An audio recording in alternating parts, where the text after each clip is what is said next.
Entonces, ¿por qué, digamos, estos intentos, digamos, fueron fracasados, por así ¿Por decirlo? qué? En Alemania, porque los editores porque Google, digamos, de entrada le mandó, digamos, o Ujú. pidió a los editores de prensa prácticamente que las licencias sean gratuitas, prácticamente diciendo que si no, no iban a poder, no iban a poner en línea, digamos, sus contenidos, y obviamente eso, digamos, luego a nivel de indexación o de vistas o, sí, Sí, de visitas, digamos. si no lo levanta Google es casi como si no existiera. Exactamente. Esto es, esto es La Inquietud con Garrett Edwards. El lugar donde hay más preguntas que certezas.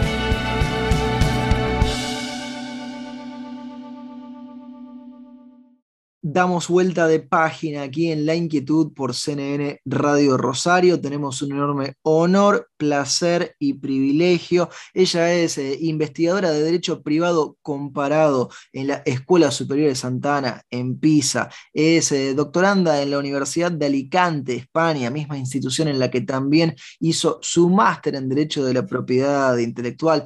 Tiene también un máster de la Universidad de Pisa y la particularidad de haberse recibido de abogada en dos países distintos, en Italia, por un lado en la Universidad de Florencia y en la Universidad Católica Argentina. Es Magalí Contardi quien está del otro lado. Magalí, ¿cómo estás? Garrett Edwards te saluda. Hola, Karen, buen día, ¿cómo estás? ¿Todo bien? Todo bien, muchas gracias por atendernos y prestarnos tu tiempo, Magalí. Muchos temas para charlar de cuestiones que venís investigando. Hace poquito escribías junto a Caterina Sganga un paper que tiene que ver con algunas modificaciones que se están dando en la Unión Europea respecto al derecho de autor, respecto a las publicaciones. ¿De qué se trata todo eso, Magalí? Bueno, antes de nada, muchas gracias por la invitación, es un placer de estar acá. Y bueno, justo este paper en realidad es una cuestión que digamos, se incorpora en una serie de reformas en el ámbito de una estrategia para el mercado único digital que empezó unos años atrás. Estamos hablando desde el 2015, y en este contexto es donde se enmarca esta directiva del 2019 a la que hacía referencia sobre los derechos de autor y derechos afines en el mercado único digital. Es una directiva que lo que busca hacer es justamente armonizar o más que nada adecuar lo que es, digamos, la legislación europea en materia de derechos de autor al entorno digital para eliminar barreras, para mejor acceso a la cultura, mejor acceso a los contenidos. Y es importante, digamos, destacar, digamos, para quienes no lo saben, la diferencia que hay a nivel europeo entre lo que es una directiva y un reglamento, que ¿Cómo a sería veces se eso? utilizan en... La directiva, o sea, el reglamento en realidad, partiendo por ahí, es como que el instrumento máximo de armonización, porque dice, bueno, esto se hace así y todos los estados lo aplican, digamos, en manera obligatoria desde el día que entra en vigencia. Entonces, como que no hay espacio de libertad, es como uniforme. Tenemos, por ejemplo, reglamentos en materia de marcas, donde tenemos la marca de la Unión Europea y para todos los países vige como tal. También la directiva es un instrumento un poco, sí, que busca armonizar, pero que deja también un margen de libertad a los Estados miembros. ¿Por qué? Porque no es directamente aplicable, sino que después los estados los tienen que incorporar, digamos, en su derecho interno con los instrumentos que ellos consideren, digamos, apropiados. Lo importante es que cumplan, digamos, el objetivo que se impone la directiva, pero el margen, si se quiere, de armonización es un poquito más bajo, porque hay algunos aspectos que son obligatorios y que todos los estados tienen que incorporarlos, y otros que son, digamos, opcionales, si se quiere, ¿no? Que Sí. dejan, digamos, un mayor margen de libertad de cómo incorporar, si incorporar algunos aspectos o interpretar algunas provisiones que tiene la directiva. Y en el ámbito de esta directiva, como decías recientemente, una de las disposiciones, digamos, más controvertidas es Mm. justamente se llama el artículo 15, que introduce un derecho conexo o afín, digamos, en favor de los editores de publicaciones de prensa en línea, que el reconocimiento, digamos, de este derecho afín es obligatorio, o sea, todos los estados tienen que incorporarlo. Lo que, digamos, hace esta directiva es dejar, por algunos aspectos, un determinado margen de libertad, digamos, ¿sí? Digamos, ahí digamos, entra, digamos, la cuestión de si este instrumento, digamos, con este margen de libertad, digamos, o el margen de libertad que el legislador europeo ha dejado a los estados, es adecuado para cumplir, digamos, con ese objetivo que se proponía, digamos, de lograr un mercado único digital. Claro. Y ¿por qué, digamos, se incorpora este derecho? Digamos, en realidad es una disposición muy controvertida, digamos, que ha acompañado, digamos, ampliamente el debate de la directiva, al punto tal que mucho o sea, el plazo último para incorporar en el derecho interno en sí toda la directiva y con ello también el artículo 15 venció el 7 de junio del 2021. Y llegamos al punto que en realidad no todos los países han podido cumplir con este plazo, porque junto a otras, digamos, disposiciones, justamente este margen de libertad o cómo incorporar este derecho ha sido, digamos, a punto, como decía antes, muy, muy discutido. Y el artículo 15, este nuevo derecho Sí. fin, lo que, digamos, lo que quiere, o el motivo, digamos, por el que se incorporó, es que, digamos, es como una especie, digamos, de guerra entre los editores, como digo, de las publicaciones en línea y los creadores de contenido.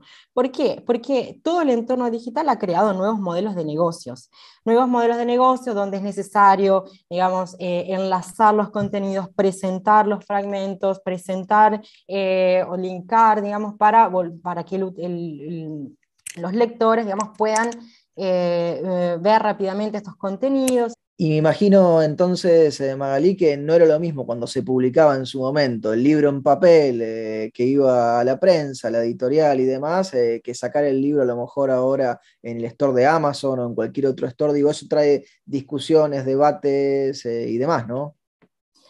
Sí, seguramente, digamos, justamente el entorno digital ha cambiado mucho, digamos, la disponibilidad de los contenidos y también la necesidad de haber contenidos. Pero la cosa, digamos, importante es que esto no se aplica a lo que es, digamos, las publicaciones científicas en sí. Se aplica, digamos, a los contenidos digamos, periodísticos que buscan informar. Entonces quizás el lector quiere, digamos, encontrar las distintas publicaciones o fragmentos o las noticias, digamos, todas agregadas.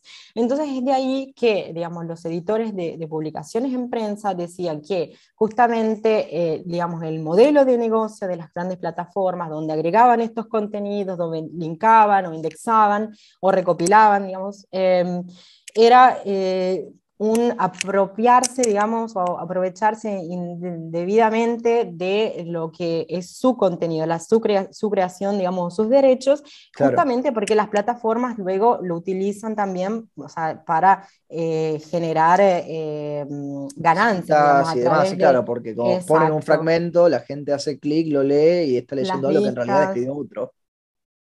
Exacto, entonces la solución, digamos, en realidad era justamente, ellos decían, bueno, no tenemos poder contractual, no vemos reconocido, no podemos recuperar nuestra inversión, y bueno, de ahí es que la solución es, digamos, propuesta por el legislador, digamos, europeo, era justo incorporar este nuevo derecho a fin, que es una, de naturaleza, digamos, es un derecho de exclusiva, en el sentido que luego, reconociendo, digamos, este derecho, los editores de prensa podrían ir a negociar, es decir, a Google News, bueno, para publicar mi contenido tenés que reconocerlo, o sea, prácticamente es hacer una licencia. Pero, ¿por qué era controvertido, como decía ¿Por antes? qué? Porque justamente nosotros tenemos experiencia a nivel, digamos, nacional de dos países donde de una parte se había reconocido, o sea, en Alemania unos años atrás habían reconocido una especie de derecho afín Sí, justamente para los productores de línea, y en España también, pero digamos con digamos, una forma jurídica distinta, que es aquella de la excepción. O sea, digamos, donde tenés el derecho, donde para poder utilizarlo, digamos, tenés que pedir o un permiso, pero en este caso estaba exceptuado, digamos, del permiso, pero sujeto a una compensación obligatoria. Entonces, ¿por qué, digamos, estos intentos, digamos, fueron fracasados, por así decirlo? ¿Por qué? En Alemania, porque porque Google, digamos, de entrada le mandó, digamos, o pidió a los editores de prensa prácticamente que las licencias sean gratuitas, prácticamente diciendo que si no, no iban a poder, no iban a poner en línea, digamos, sus contenidos, y obviamente eso, digamos, luego a nivel de indexación o de vistas sí, Sí, de visitas, digamos. si no lo levanta Google es casi como si no existiera. Exactamente, entonces prácticamente obviamente el poder contractual que tenían en ese momento era mucho más amplio respecto a los editores de prensa que agrupados, digamos, colectivamente intentaron hacer valer sus derechos, pero ¿qué pasó? Al final, por una cuestión formal, ese derecho, digamos, de afín que había sido incorporado en Alemania fue considerado como que no válido por motivos formales, por una falta de notificación, digamos, a la Comisión Europea y demás. Por otra parte, surgieron cuestiones de derecho de competencia, digamos, o sea, de derecho de la concurrencia. Y en España la cuestión, digamos, fue prácticamente más tajante, por así decirlo, porque como estaba configurado como un derecho de excepción, pero sujeto a un reconocimiento, o sea, es decir, Google podía utilizar ese contenido sin pedir permiso, sin negociar con los editores de prensa, pero debía pagar una compensación, digamos, una compensación equitativa por el utilizo de estos contenidos, que no se Sí. podía, digamos, escapar de esto. Entonces, ¿qué hizo Google? 2014, cuando entró, digamos, esta excepción, cerró Google News. No estaba, digamos, disponible en España. Entonces, basado, digamos, en esta experiencia, como decía, fue como muy controvertido, digamos, la incorporación. Y otra cuestión también fundamental, digamos, una crítica avanzada, digamos, a esta nueva disposición, es justamente la amplitud de este derecho. ¿Por qué? Cosas se entiende, digamos, o sea, el utilizo, digamos, de estos contenidos en línea, cuando una de las finalidades es aquella de prácticamente aumentar la posición contractual de los editores de prensa y tratar de hacer, digamos, que ellos puedan recuperar sus inversiones. Cuando no le limitas bien, digamos, el contenido de este derecho, hay un problema digamos, de amplitud que puede llegar también a afectar lo que es la libertad de expresión, la libertad, digamos, de información. Entonces, justamente lo que fue todo el proceso de tratar de delinear este contenido fue bastante complejo. Sí, te interrumpo ahí, Magalí, porque ibas Dale. marcando varios puntitos muy interesantes. Hay un concepto grande que usabas y que nos dejabas entrever el significado que tiene que ver con esto de la armonización, que a lo mejor para la Argentina no es tan común el concepto, porque la experiencia más cercana que podemos tener a una normativa supranacional compartida con los vecinos del barrio tiene que ver con el Mercosur, que no ha tenido el éxito que pensaban originalmente quienes lo propugnaron. ¿Cómo es esto de la Unión Europea, con la armonización normativa, con el derecho de cada Estado miembro? Nos decías ahí un poco que hay choques, hay rispideces, hay intentos de que se acople, y con esto en particular se siguen generando problemas, ¿no? Sí, sobre todo, digamos, en cuestiones como derecho de autor, donde, digamos, el nivel de armonización quizás es mucho seguramente más bajo que, como te explicaba antes, en el caso de marcas, por ejemplo, que es menos controvertido, digamos. Pero justamente el problema o la cuestión, digamos, de este derecho es que armoniza, digamos, decir, aspectos donde no hay discusión, que es así, como te digo, la introducción de este derecho, quizás la duración, o sea, que es un derecho que es válido por 2 años a partir de la publicación, armonizan algunos aspectos, por decir algunas definiciones, pero también ahí como que cada estado puede llegar a tener un margen de libertad, pero hay otros aspectos donde el margen de libertad es más amplio, que ahora Mm. vamos a ver.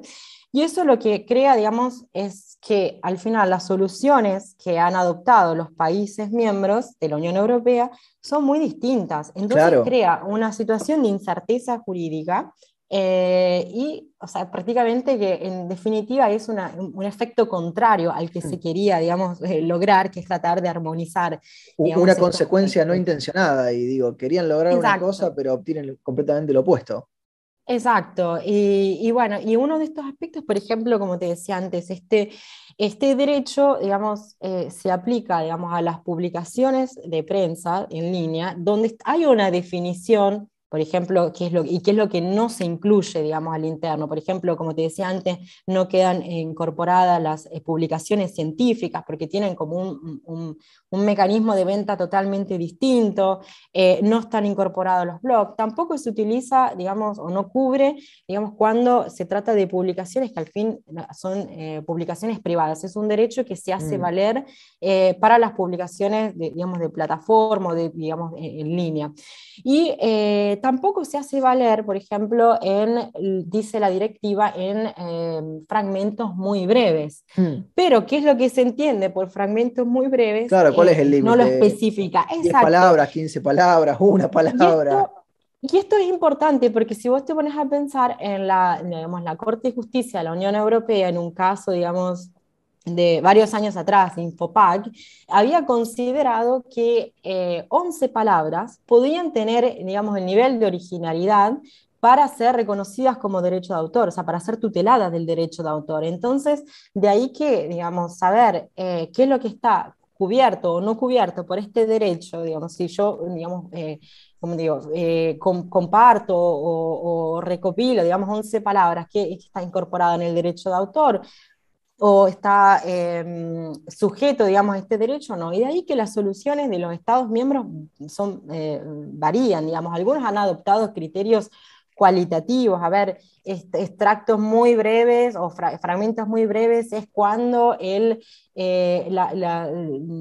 información compartida no exima al lector de ir a consultar, digamos, o la curiosidad de ir a consultar la integridad del artículo. Se pusieron Otros, por filosóficos ejemplo, ahí algunos, ¿no? exacto, sí, sí.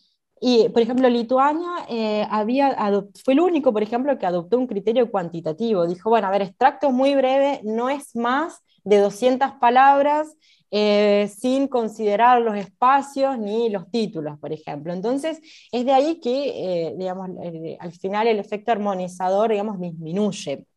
Y con el riesgo que a lo mejor algunos, digamos, adoptan una noción tan amplia que termina por, digamos, menoscabar, como decía antes, este derecho Sí. fundamental, que es la libertad de expresión, digamos, y también de poder, todos, digamos, también estar informados. Y otro aspecto, digamos, donde